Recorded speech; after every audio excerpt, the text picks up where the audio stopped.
ਭਾਰਤ ਚੋਗਰਾਓ ਸਾਹਿਬ ਦੇ ਕੋਲ ਆਏ ਸਾਂ ਪੈਟਰੋਲ ਪਵਾਉਣ ਵਾਸਤੇ ਤੇ ਮੈਂ ਕਦੀ ਗੰਦੇ ਪੈਟਰੋਲ ਪੰਪ ਤੋਂ ਤੇਲ ਨਹੀਂ ਪਵਾਇਆ ਕਿਉਂਕਿ ਮੇਰੀ ਗੱਡੀ ਮਾੜੀ ਨਹੀਂ ਹੈਗੀ ਤੇ ਮੈਂ ਮਾੜਾ ਤੇਲ ਵੀ ਨਹੀਂ ਪਵਾਉਂਦਾ। ਹਾਈ ਓਕਟੇਨ ਨਾਲ ਤੇਲ ਪਵਾਉਣਾ। ਔਰ ਮੈਂ ਮੁਲਤਾਨ ਚੋਂ ਪਤਾ ਕੀਤਾ, ਮੈਂ ਕਿਹਾ ਯਾਰ ਮੈਂ ਹੁਣ ਲਾਹੌਰ ਜਾਣਾ ਹੈ ਤੇ ਮੈਨੂੰ ਦੱਸੋ ਪੰਪ ਕਿਹੜੇ ਤੋਂ ਤੇਲ ਪਵਾਵਾਂ। ਉਹਨਾਂ ਕਿਹਾ ਇੱਧਰ ਇੱਕ ਕਾਲਟੈਕਸ ਦਾ ਪੰਪ ਆਏਗਾ ਉੱਥੋਂ ਤੇਲ ਪਵਾਉਣਾ।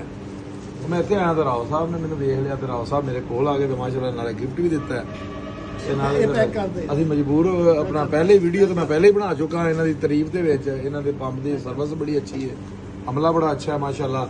ਇੱਕ ਮੈਂ ਇਹਨਾਂ ਨੂੰ ਤਜਵੀਜ਼ ਹੋਰ ਦਿੱਤੀ ਹੈ, ਮੈਂ ਕਿਹਾ ਕਿ ਇੱਥੇ ਨਾ ਜਦੋਂ ਗੱਡੀ ਤੁਹਾਡੀ ਮਸ਼ੀਨ ਤੇ ਆ ਕੇ ਲੱਗਦੀ ਹੈ ਨਾ, ਇੱਕ ਤਾਂ ਸਕਰੀਨ ਤੇ ਹਰ ਤੁਸੀਂ ਕਰਾਉਂਦੇ ਪਏ ਹੋ ਆਲਰੇਡੀ ਸਾਫ, ਲੇਕਿਨ ਇੱਕ ਚੀਜ਼ ਲਾਜ਼ਮੀ ਹੈ ਕਿ ਜਦੋਂ ਗੱਡੀ ਆ ਕੇ ਲੱਗੇ ਉਹਦੀ ਹਵਾ ਚੈੱਕ ਹੋਵੇ।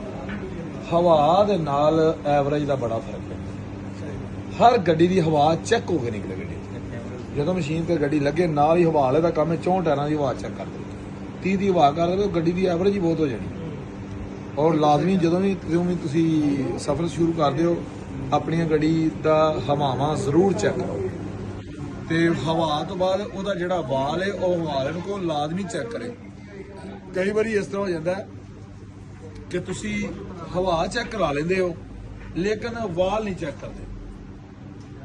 ਵਾਲ ਨਹੀਂ ਚੈੱਕ ਕਰਦੇ ਤੇ ਉਹ ਜਦੋਂ ਵਾਲ ਨਹੀਂ ਚੈੱਕ ਕਰਦੇ ਇੱਥੋਂ ਤੁਸੀਂ ਹਵਾ ਚੈੱਕ ਕਰਾ ਕੇ ਜਾਓਗੇ ਨਾ ਮੋਟਰ 'ਤੇ ਚੜੋਗੇ 2-3 ਕਿਲੋਮੀਟਰ ਗੱਡੀ ਸਫ਼ਰ ਕਰੇਗੀ, ਵਾਲ ਲੀਕ ਹੋ ਜਾਂਦਾ ਕਿਸੇ ਵੇਲੇ ਹਵਾ ਚੈੱਕ ਕਰਨ ਲੱਗਿਆ ਨਾ ਤੇ ਹਵਾ ਸਾਰੀ ਟਾਇਰ ਦੀ ਜਿਹੜੀ ਅਗਲੀ ਹੁੰਦੀ ਉਹ ਵੀ ਨਿਕਲ ਜਾਂਦੀ ਹੈ।